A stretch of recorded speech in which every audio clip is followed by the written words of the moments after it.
మన ప్రభువును మన రక్షకుడు అయిన యేసుక్రీస్తు నామమున అందరికీ వందనాలు, దేవునికి స్తోత్రాలు.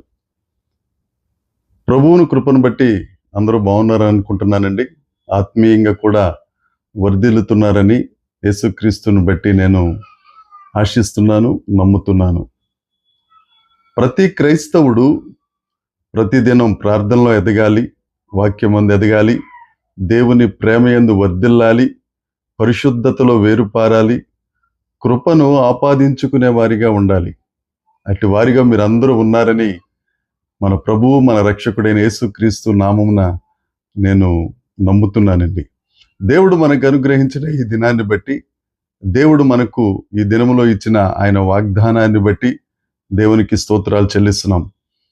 విలాప వాక్యాలు 3వ అధ్యాయము 25వ వచనాన్ని ఒకసారి మనం చూసుకుందాం. తన్ను ఆశ్రయించు వారి ఎడల యెహోవా దయాళుడు, తన్ను వెదకు వారి ఎదుట ఆయన దయచూపువాడు.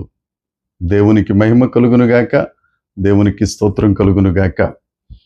ప్రభునందు అత్యంత ప్రియమైన వారలారా, మన దేవుడు దయగలిగిన వాడు. ఆయన గుణాతిశయమే దయగలిగి ఉండడం. మనం ఆయన దయ కొరకు ఎదురు చూచేవారిగా ఉండాలి. చాలామంది మనుషుల దయ కొరకు, అధికారుల దయ కొరకు, పెద్దల దయ కొరకు, కుర్రోళ్ళైతే అమ్మాయిల దయ కొరకు ఎదురు చూస్తూ ఉంటారు. కానీ వాక్యం చెప్తుంది, ఆయనను ఆశ్రయించు వారి ఎడల ఆయన దయాళుడు, ఆయన దయ చూపించే దేవుడు. యెహోవా దయాళుడు, గాడ్ ఈజ్ గుడ్. ఆయన మంచి దేవుడు. ఆయన మంచితనానికి కొలతలు లేవు. మంచితనమే ఆయన స్వభావం.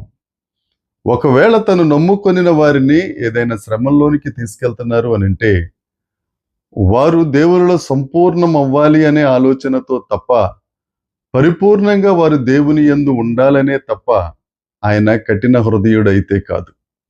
దేవుడు చాలా మంచి దేవుడు. ఆయనను ఆశ్రయించు వారికి ఆయన దయాళుడు, ఆయన దయాళుడు. మన దేవుడు మంచి దేవుడు, మన దేవుడు దయగలిగిన దేవుడు, మన దేవుడు మనలను ఆశీర్వదించే దేవుడు. ఆయన ఆశీర్వదిస్తాను, ఆయన దీవిస్తాను అని అంటే, ఆయన దగ్గరికి రాకుండా దూరంగా పారిపోతున్నాము అని అంటే, మన శ్రమను మనమే కొని తెచ్చుకుంటున్నట్లు లెక్క. చీకటిని వెలుగుగా చేసే దేవుడు, వెలుగైన దేవుడు. ఆయన దగ్గరికి మనం వెళ్తే వెలుగు సంబంధులుగా అవుతాం. ఆ వెలుగు నుంచి పారిపోతే నువ్వు చీకటిలో ఉన్నట్టు లెక్క, పాపంలో ఉన్నట్టు లెక్క. అందుకే ఈ దినాన్న దేవుడు మనందరికి ఇస్తున్న వాగ్దానం, ఆయనను ఆశ్రయిస్తే ఆయన దయగలిగిన దేవుడు, ఆయన దయాళుడైన దేవుడు. ఆ దయాళుడైన దేవుని దగ్గరికి మనం వెళ్ళాలి. పరిశుద్ధ లేఖనం చెప్తుంది, యెహోవాను ఆశ్రయించు వారు ధన్యులు, ధన్యులు. ఈ ధన్యుడు, బ్లెస్డ్ అన్న మాట హీబ్రూలో ఉన్న ఒక అర్థం ఏమిటి అని అంటే, సంతోషించువాడు. యెహోవాను ఆశ్రయించువాడు సంతోషించువాడు. నీవు ఏ బాధల్లో ఉన్నావో, ఏ కష్టాల్లో ఉన్నావో, ఉదయం లేచిన దగ్గర నుంచి నా పరిస్థితి ఏంటి, నా స్థితిగతులు ఏంటి, నా బ్రతుకు ఏ దారిలో వెళ్ళిపోతుంది, నా ఎడల దయ చూపించు వారు ఎవరున్నారు, ఎవరికి చెందక ఏకాకినైపోయిన నా జీవితాన్ని ఎవరిని ఆశ్రయించినా కానీ నన్ను తీసి పక్కన పెట్టేస్తున్న ఈ రోజుల్లో నా పరిస్థితి ఏంటని ఆలోచిస్తున్నావేమో, దేవుడు నీతోనే మాట్లాడుతున్నారు.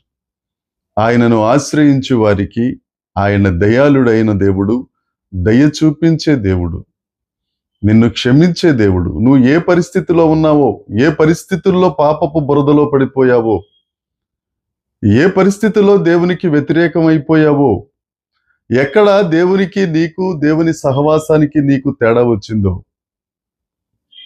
అది తెలుసుకుని నువ్వు దేవుని దగ్గరికి వచ్చి దేవుడిని ఆశ్రయిస్తే, ఆయన మంచి దేవుడు కదా, ఆయన దయగలిగిన దేవుడు కదా, ఆయన నిన్ను సంతోషింపచేసే దేవుడు కదా, నిన్ను క్షమించే దేవుడు కదా. ఇక ఆయన తప్ప నిన్ను హక్కును చేర్చుకునేవారు ఎవరున్నారు ఈ లోకంలో చెప్పండి? అందరూ విడిచిపెట్టేసిన, ఎవరు లేక ఏకాకి అయిపోయినా నేనున్నాను అని చెప్పిన ఆ మంచి దేవుడు, ఆ దయాళుడైన దేవుడు, ఆ దయగలిగిన దేవుడు మన పక్షాన ఉన్నారు కదా. కీర్తనల గ్రంథం 65వ కీర్తన 11వ వచనంలో లేఖనం చెప్తుంది, సంవత్సరము దయా కిరీటం ధరింప చేస్తాను అని వాగ్దానం చేశారు ఆయన. సంవత్సరం నీకు దయా కిరీటంగా పెడుతున్నాడు ఆయన. ఎందుకంటే దయగలిగిన దేవుడు కాబట్టి. నీకు ఒక కిరీటం, నీకు ఇప్పటికి ఎన్ని సంవత్సరాలు వచ్చినాయో అన్ని దయా కిరీటాలు దేవుడు నీకు ధరింపజేశారు. నీకు దయా కిరీటం ధరింపజేసిన దేవుడు నీ ఎడల దయ చూపించకుండా ఎలా దాటిపోతాడు?